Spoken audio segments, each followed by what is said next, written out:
Time is passing non-stop, and we follow it with clocks and calendars.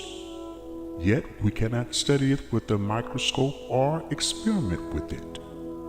And it still keeps passing. We just can't say what exactly happens when time passes. The only thing we can say is that God has kept us in the passing of time.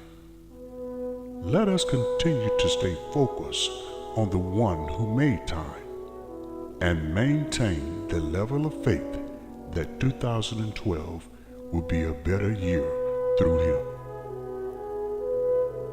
Happy New Year.